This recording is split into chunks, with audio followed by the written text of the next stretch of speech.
आज हम बात करेंगे COP28 के बारे में, जलवायु परिवर्तन संबंधी राष्ट्रीय योजनाओं के बारे में। इसका संबंध हमारे एनवायरनमेंट से किस प्रकार से है, आज हम इसके बारे में चर्चा करेंगे। तो मैं गार्गी गुप्ता जीजे एजुकेशन पॉइंट में आपका स्वागत करती हूँ। वीडियो को स्टार्ट करते हैं।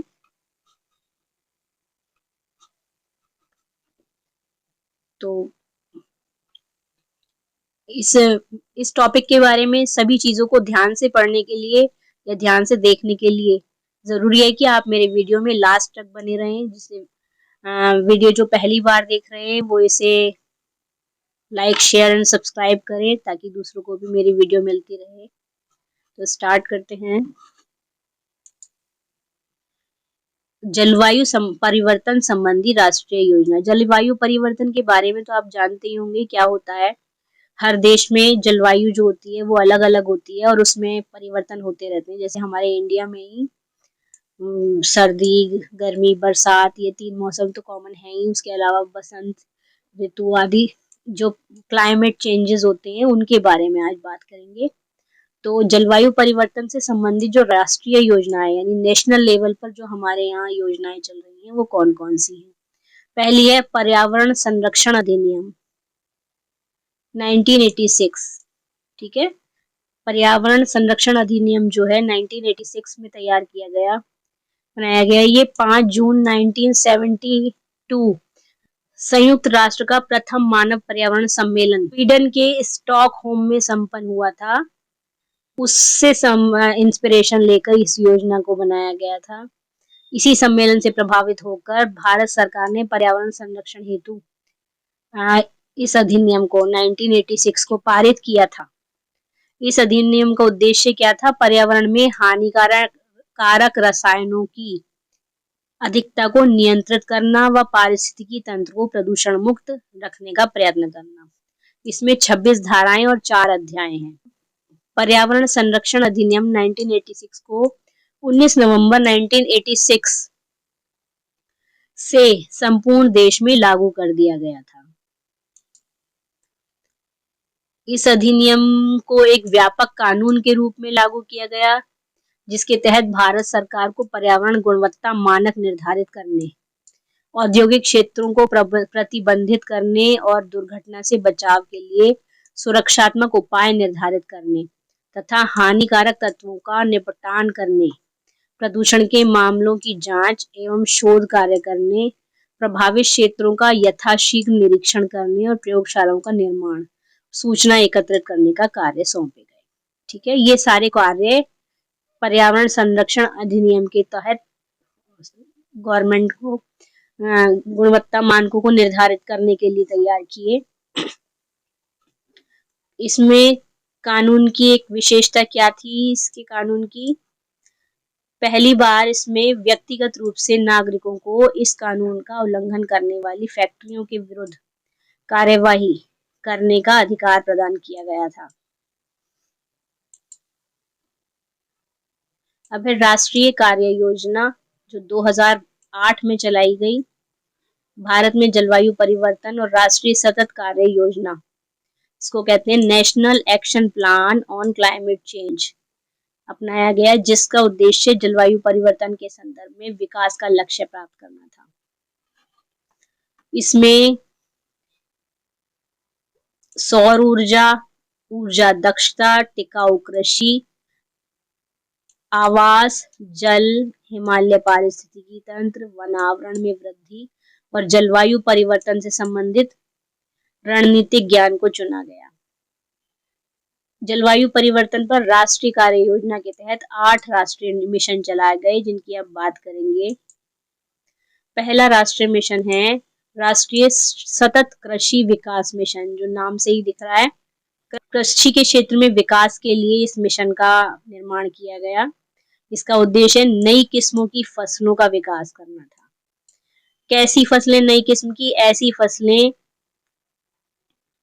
जो वैश्विक तापन के प्रभावों से स्वयं को बचा सके, यानी जैसे जैसे विश्व में गर्मी बढ़ती जा रही है, ये टेम्परेचर जो है वो हाई होता जा रहा है, तो उसके जो इफेक्ट फसलों पे पड़ते हैं, फसलें जल जाती हैं, या खराब हो जाती हैं, नष्ट हो जाती हैं, तो इससे वो अपने आप को बचा सके, ऐसी फसलों का निर्माण करने का उद्देश्य इसमें रखा गया, जो जलवायु परिवर्तन का अच्छे ढंग से सामना कर सके।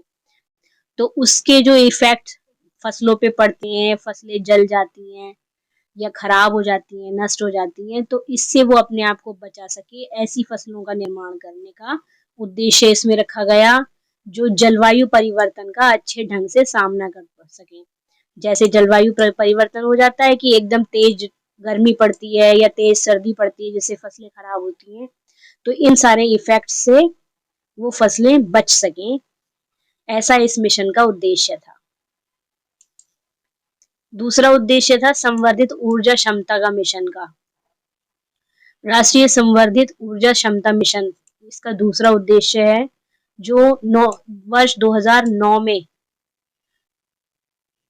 मंजूरी इसको प्रदान हुई, 24 अगस्त 2009 को। राष्ट्रीय संवर्धित ऊर्जा क्षमता मिशन के अंतर्गत नई संस्थागत प्रणालियों को सृजित करने का लक्ष्य रखा गया। ऊर्जा दक्षता बाजार का विकास किया गया। सुपर एफिशिएंट कार्यक्रम चलाए जा रहे हैं इससे रिलेटेड। राष्ट्रीय सौर मिशन वर्ष 2010 का मिशन है ये। इसमें सौर ऊर्जा की भागीदारी को बढ़ाना तथा राष्ट्रीय तथा परमाणु ऊर्जा, पवन एवं बायोमास ऊर्जा जैसे पुनर्नवीकरणीय स्रोतों की आवश्यकता को महत्व प्रदान करना था।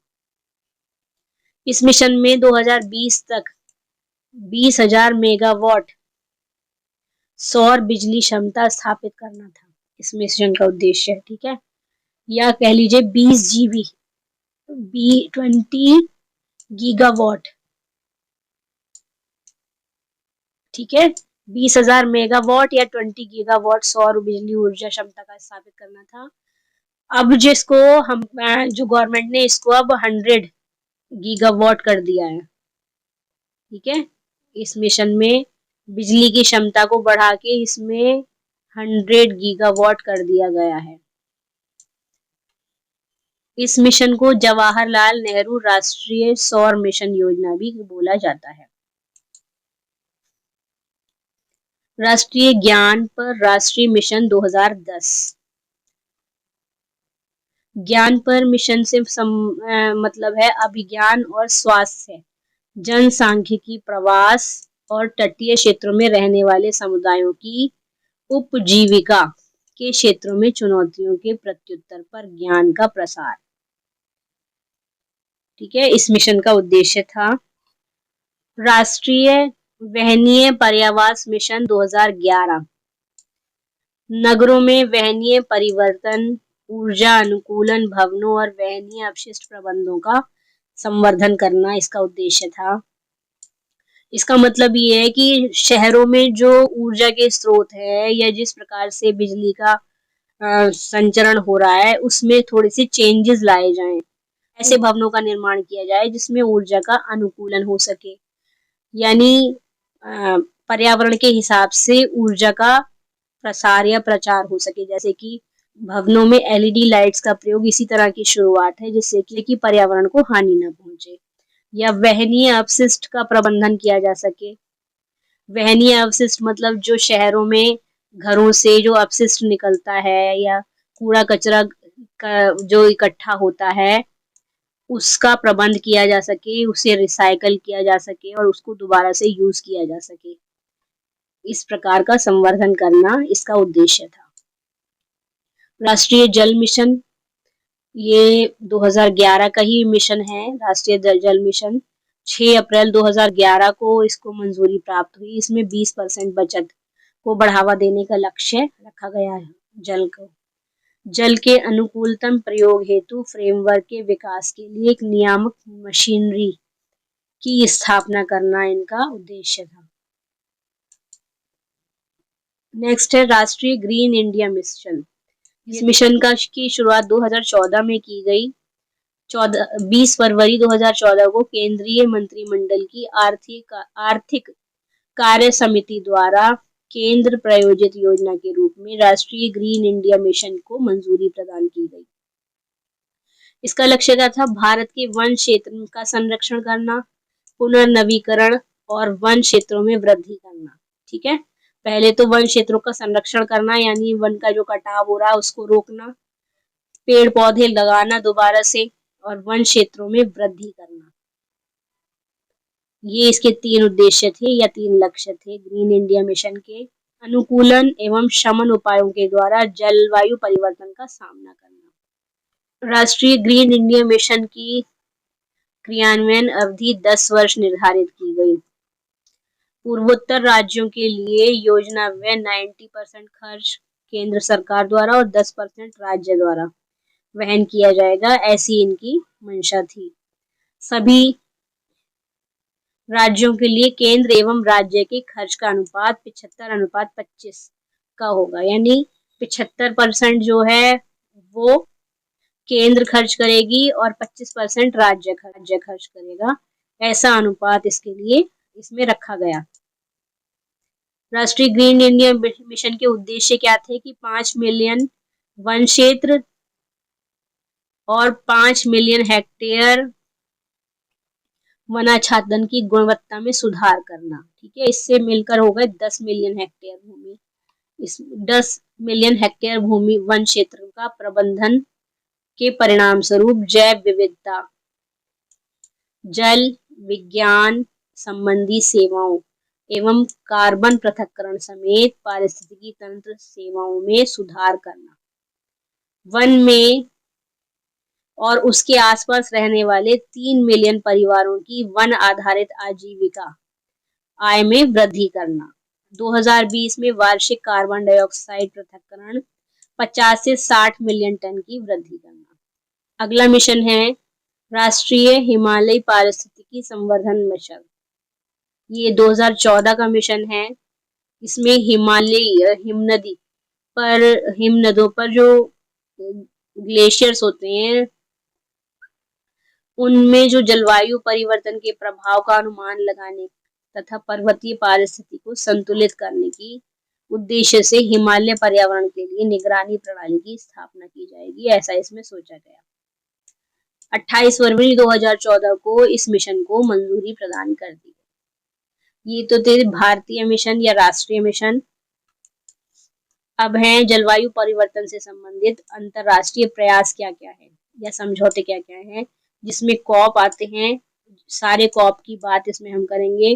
कॉप 1 to 28, इसमें बहुत इंपॉर्टेंट बातें की गई हैं, बातें बताई गई हैं कॉप के बारे में। तो वीडियो से जुड़े रहिएगा अंत तक, कुछ अच्छा ही देखने को मिलेगा। मॉन्ट्रियल प्रोटोकॉल, इसमें पहला अंतरराष्ट्रीय मिशन है।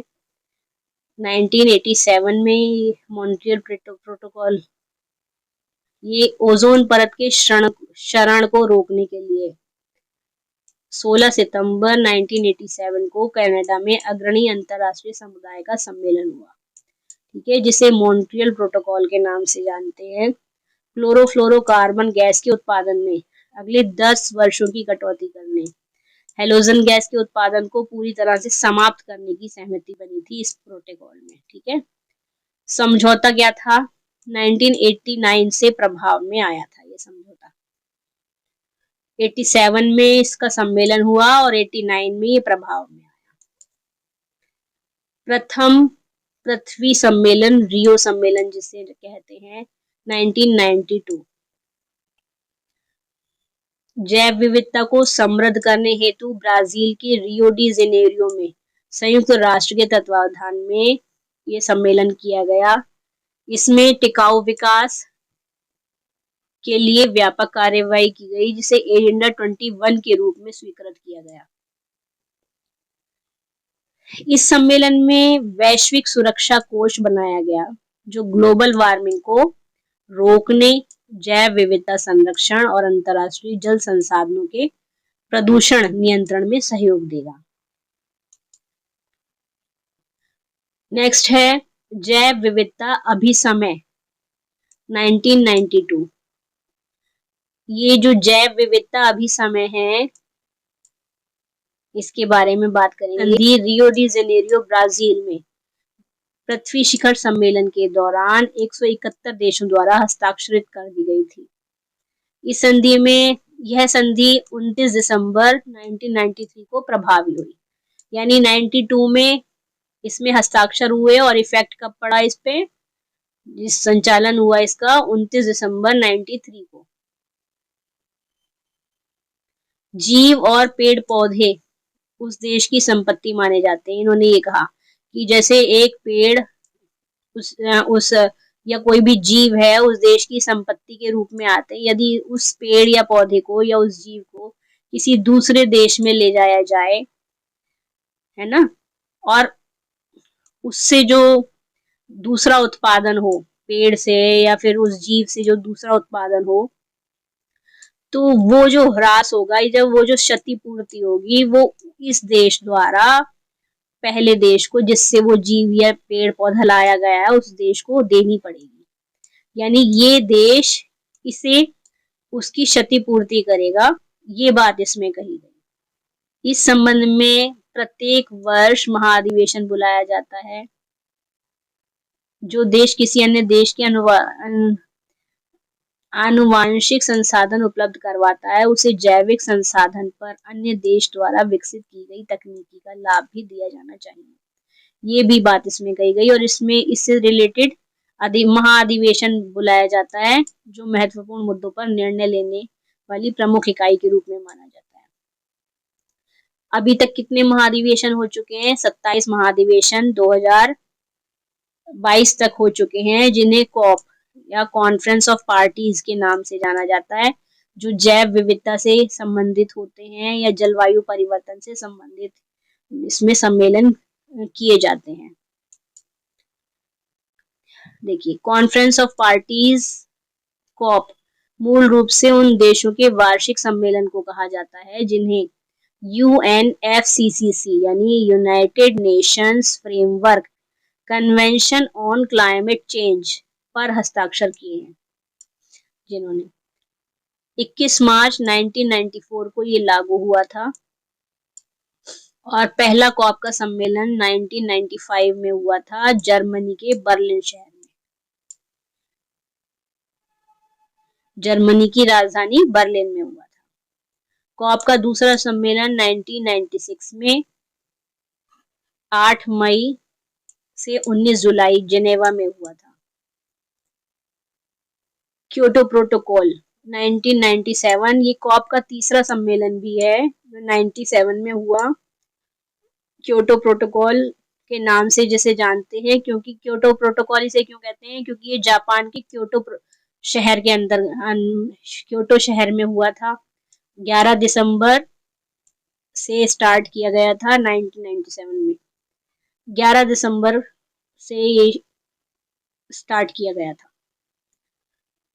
तीसरा सम्मेलन है। क्योटो प्रोटोकॉल एक कानूनी बाध्यकारी समझौता था जो 16 फरवरी 2005 को प्रभावी हुआ। चला तो ये 97 से स्टार्ट हुआ था और प्रभावी ये कब हुआ?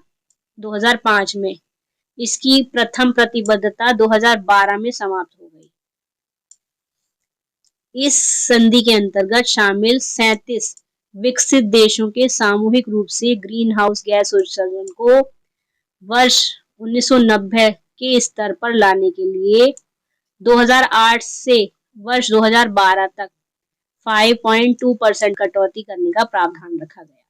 इसका मतलब क्या था कि जो जलवायु या गैस ग्रीन हाउस गैस का उत्सर्जन 1990 में था, यानी 1990 में जो उत्सर्जन था, उस स्तर तक लाने के लिए 2008 से लेके 2012 तक 5% की कटौती की जाएगी।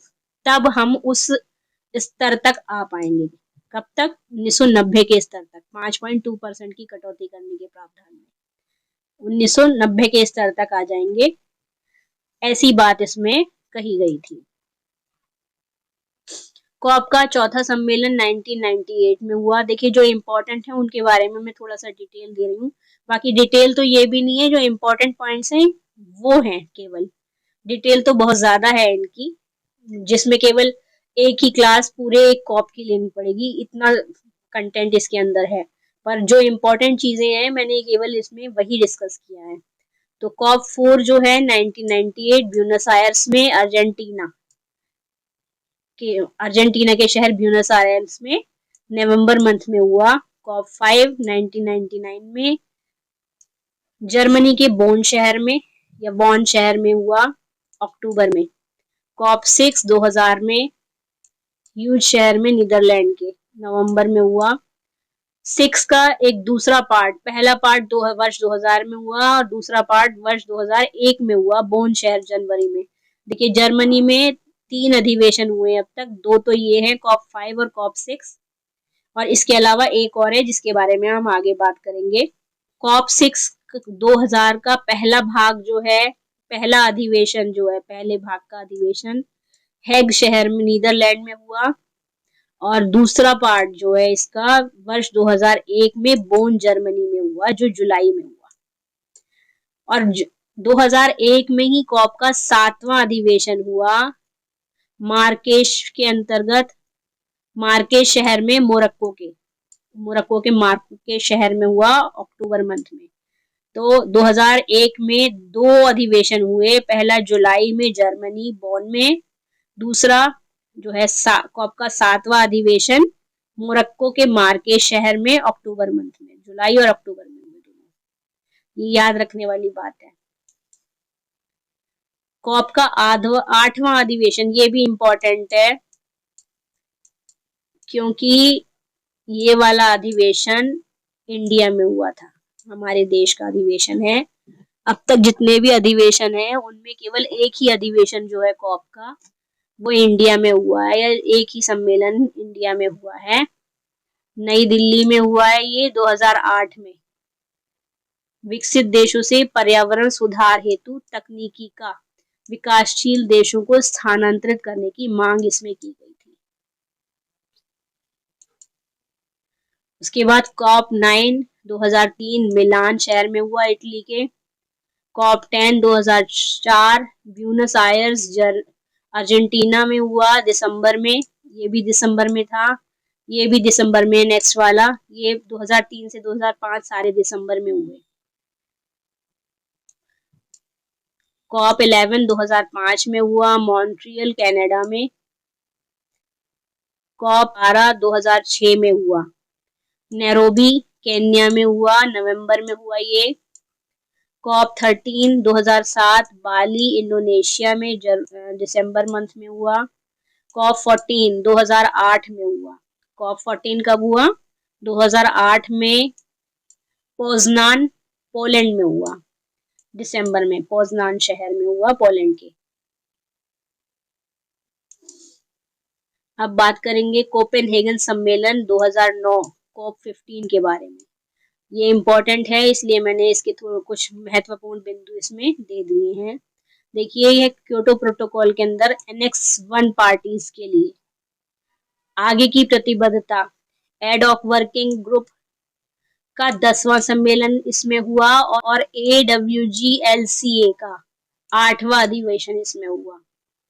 कोपेनहेगन जलवायु परिवर्तन कॉन्फ्रेंस के जलवायु परिवर्तन नीति को नवीनतम राजनीतिक स्तर तक बढ़ाया।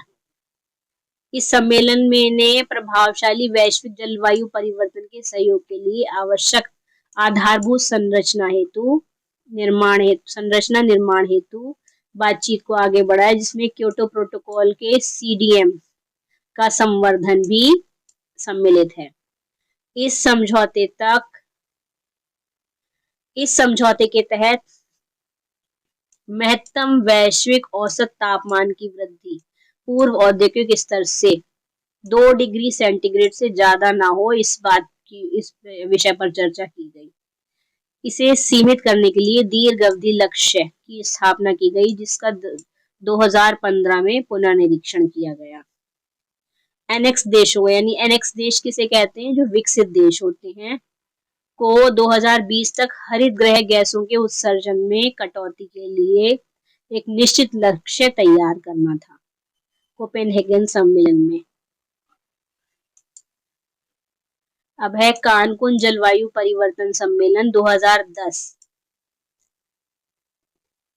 ये कॉप 16 के नाम से जाना जाता है। इसकी मेजबानी मैक्सिको में की गई। मैक्सिको के कानकुन सम्मेलन किया गया। इस सम्मेलन में विश्व कार्जन उत्सर्जन शमन हेतु दूरगामी अंतर्राष्ट्रीय अनुक्रिया का आधार तैयार हुआ। साथ ही एक ऐसा तंत्र निर्मित हुआ जिसने सभी देशों को उनके द्वारा की गई कमी को एक दूसरे के प्रति जवाबदेही बना दिया। यानी आप बताएंगे कि आपके यहाँ अगर कुछ काम गलत हुआ है तो वो क्यों हुआ है, वो हमें दूसरे देश को उसका जवाब देना पड़ेगा। तापमान को इन्होंने पूर्व औद्योगिक स्तर के ऊपर जो है अधिक से अधिक 2 डिग्री सेंटीग्रेड तापमान में वृद्धि हो, ये कहा। और उससे भी नीचे लाकर इन्होंने 1.5 सेंटीग्रेड करने भविष्य में करने की इन्होंने बात कही। नई जलवायु हितैषी प्रौद्योगिकी का उपयोग इन्होंने 2012 तक प्रौद्योगिकी तंत्र को पूरी तरह से क्रियान्वयन करने की बात कही। इसमें ग्रीन क्लाइमेट फंड की स्थापना इसमें की गई। कानकुन अनुकूलन फ्रेमवर्क के लिए पार्टी तैयार हुई। एक अनुकूलन कमेटी को स्थापित करना सम्मिलित था इसमें। उसके बाद है डरबन सम्मेलन 2011 में हुआ। ये COP17 के नाम से जाना जाता है। कन्वेंशन एवं क्योटो प्रोटोकॉल, बाली एक्शन प्लान और कानकुन समझौते की क्या क्या क्रियाएं चल रही हैं, इस पर इसमें चर्चा की गई कि जो उस समय सम्मेलन किए थे उनमें जो बातें की थी वो कहाँ तक आगे बढ़ी हैं, कहाँ तक उन पर कार्य किया जा रहा है। इससे रिलेटेड चर्चा डरबन सम्मेलन में की गई थी वर्ष 2011 में। इसमें महत्वपूर्ण निर्णय सम्मिलित हैं। ठीक है, पार्टी द्वारा महत्वपूर्ण निर्णय लिए गए जिसमें 2015 के पहले जल्दी से जल्दी जलवायु परिवर्तन पर एक सार्वभौमिक कानूनी समझौते को अपनाने की बात कही गई। कानूनी समझौते का 2020 तक स्थापित करने की बात इसमें कही गई। देखिए, यदि मेरी आवाज आपको स्पीड कम या ज्यादा लग रही है तो YouTube में जो फंक्शन होता है उसके अकॉर्डिंग आप उसको स्टेबल कर सकते हैं जितनी स्पीड आपको चाहिए। कहीं कहीं मैं तेज भी बोल रही हूँ, कहीं कहीं मेरी स्पीड स्लो है, तो इस चीज का ध्यान आप खुद रखिएगा। CHG के उत्सर्जन में कटौती के लिए सभी विकसित एवं विकासशील देश अपने दायित्व को निभाएंगे, ऐसी इस सम्मेलन में बात की गई। डरबन सम्मेलन में इस कानूनी उपकरण के विकास हेतु अधिवेशन में ADP ad hoc working group on the Durban platform for enhance action की स्थापना की गई। यह एक सहायक निकाय है जिसकी स्थापना COP17 में दिसंबर 2011 में हुई। इस सम्मेलन में विकसित देशों द्वारा कृषि को भी जलवायु परिवर्तन के अंतर्गत लाया गया। आप देखिएगा, आगे भी मैं अच्छी वीडियो लाती रहूंगी अच्छे टॉपिक से रिलेटेड। UGC नेट की वीडियो देखने के लिए थैंक यू।